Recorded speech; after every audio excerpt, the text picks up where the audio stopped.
All right, welcome to titration number 4. Titration number 4, we're gonna do something that is gonna make our titration just slightly different. It's actually very, very similar, but I'll show you, you'll notice what it is that we're gonna do that will make our calculation a little bit different. Again, strong acid, strong base. We're gonna filter the base. We are going to select an acid, and here comes what's different. I've been careful enough so far in titration 1, 2, and 3 that I selected acids and bases that only had either one hydrogen ion or one hydroxide ion. They were 1 to 1. HCl, only one H. KOH, only one OH, right?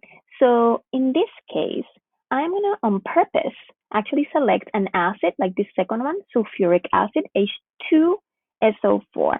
And we had hinted before in class that this is going to make for a bit of an adjustment in terms of our calculation, because now I have two H's for every one sulfuric acid molecule. This is called a diprotic acid. Okay, di meaning two, diprotic meaning that it has two protons, two hydrogen ions instead of just one.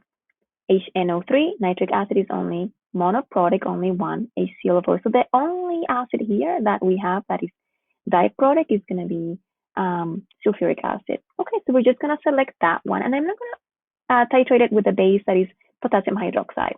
Okay, so only one OH over here. This one is single, so it's one. It's fine. But this one has the two, and everything else is going to go exactly the same. We're going to select phenolphthalein. We're going to just go and do that titration the same way as we usually do, but we're going to make an adjustment in the calculation. I'll show you that soon. All right, let the fun begin. Let's see.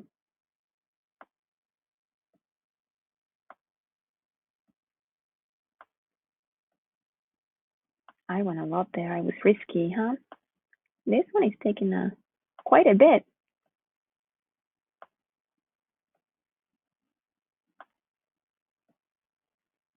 Wow, I'm getting a little nervous here.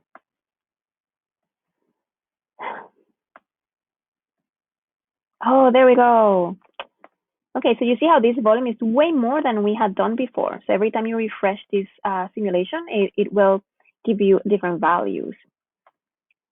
Okay, so let's see. Hey, oh my gosh, did you see what just happened?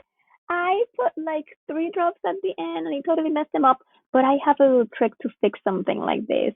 What I'm gonna do, I put in 36.44, so I know that was too much, so I'm gonna put like, if I could rewind this, I know that I wouldn't put that much. I would like 35 and then start from there. And there's a way to fix this right now.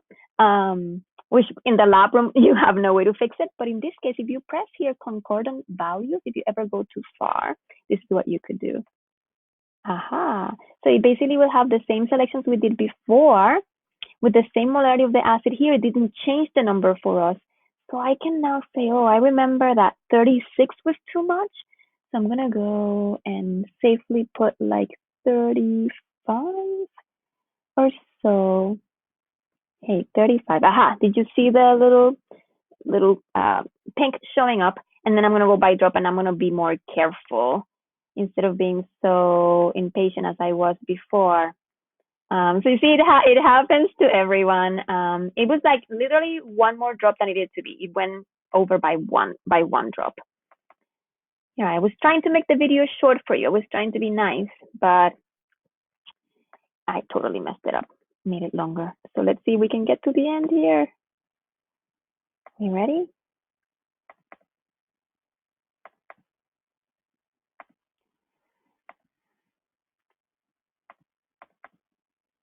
I know 36 was too much, and I think, oh, my recording is gonna end soon. Let me see if we get to the end. Okay, this is when I have to be careful. It was 36.4 or so. Oh, I'm against the clock right here. Getting there? Yes, we got there. You see it?